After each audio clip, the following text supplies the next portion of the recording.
ರಾಜ್ಯ ಸರ್ಕಾರ ಕಬ್ಬಿನ ದರದ ವಿಚಾರದಲ್ಲಿ ನಿರ್ಧಾರವನ್ನು ತೆಗೆದುಕೊಂಡಿದೆ. ಆದರೂ ಕೂಡ ರಾಜ್ಯದ ಕೆಲ ಜಿಲ್ಲೆಗಳಲ್ಲಿ ಅಸಮಾಧಾನ ಹಾಗೇ ಇದೆ. ಕಬ್ಬು ಬೆಳೆಗಾರರ ಬಳಿ ಇರುವಂತ ಆ ಅಸಮಾಧಾನ ಇನ್ನೂ ಕೂಡ ಕಂಟಿನ್ಯೂ ಆಗಿದೆ. ಬೆಳಗಾವಿಯಲ್ಲಿ ಸಮಸ್ಯೆ ಇತ್ಯರ್ಥ ಆಯಿತು, ಉಳಿದೆಡೆ ಆಕ್ರೋಶ ತಣ್ಣಗಾಗಿಲ್ಲ. ಬೆಳಗಾವಿ, ವಿಜಯಪುರ ಸಮಸ್ಯೆಯನ್ನ ಇತ್ಯರ್ಥ ಮಾಡಲಾಯಿತು. ಆದರೆ ಬಾಗಲಕೋಟೆಯ ಮುಧೋಳ ಇನ್ನೂ ಕೂಡ ಸಮಸ್ಯೆ ಹಂಗೆ ಇದೆ. ಮುಧೋಳದ ಕಬ್ಬು ಬೆಳೆಗಾರರು ಅಸಮಾಧಾನ ವ್ಯಕ್ತಪಡಿಸ್ತಾ ಇದ್ದಾರೆ. ನಿನ್ನೆ ಸಚಿವರು ಬಂದರೂ ಕೂಡ ಇವರ ಮನವೊಲಿಸೋದಕ್ಕೆ ಸಾಧ್ಯ ಆಗಿಲ್ಲ. ಪಟ್ಟು ಹಿಡಿದಿದ್ದಾರೆ. 3,500 ಪರ್ ಟನ್ ಸಿಗಬೇಕು ಅನ್ನೋದು ಅವರ ಬೇಡಿಕೆ. ಮತ್ತೊಂದೆಡೆ ಕಲಬುರಗಿ ಜಿಲ್ಲೆಯಲ್ಲೂ ಕೂಡ ಕಬ್ಬಿನ ಹೋರಾಟ ಮುನ್ನೆಲೆಗೆ ಬರುವಂತ ಮುನ್ಸೂಚನೆ ಕಾಣ್ತಾ ಇದೆ. ಬಾಗಲಕೋಟೆ ರೈತರ ಜೊತೆಗೆ ಸಚಿವ ಆರ್.ಬಿ. ತಿಮ್ಮಾಪುರ ನಡೆಸಿದ ಸಂಧಾನ ಸಭೆ ವಿಫಲವಾಗಿದೆ. ಸಂಧಾನ ಸಭೆ ವಿಫಲ ಬೆನ್ನಲ್ಲೇ ಮುಧೋಳದಲ್ಲಿ ಬೃಹತ್ ಪ್ರತಿಭಟನೆ ನಡೀತಾ ಇದೆ.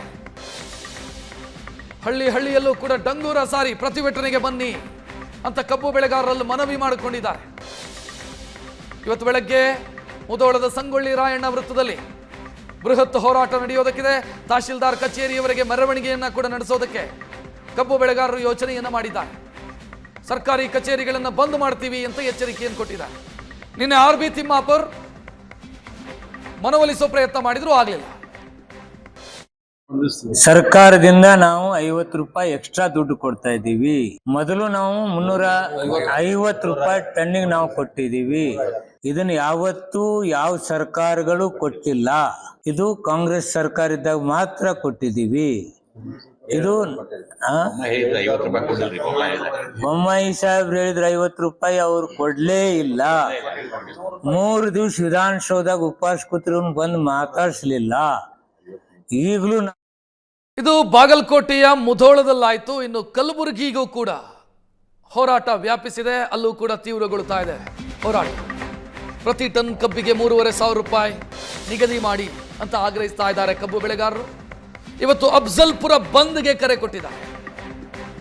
ಸ್ವಾಭಿಮಾನಿ ಕಬ್ಬು ಬೆಳೆಗಾರರ ಸಂಘದಿಂದ ಅಫ್ಜಲ್ಪುರ ಬಂದ್ಗೆ ಕರೆ ಕೊಡಲಾಗಿದೆ. ಅಫ್ಜಲ್ಪುರ ಬಂದ್ಗೆ ವಿವಿಧ ಸಂಘಟನೆಗಳು ಕೂಡ ಬೆಂಬಲವನ್ನು ಕೊಟ್ಟಿದ್ದಾರೆ.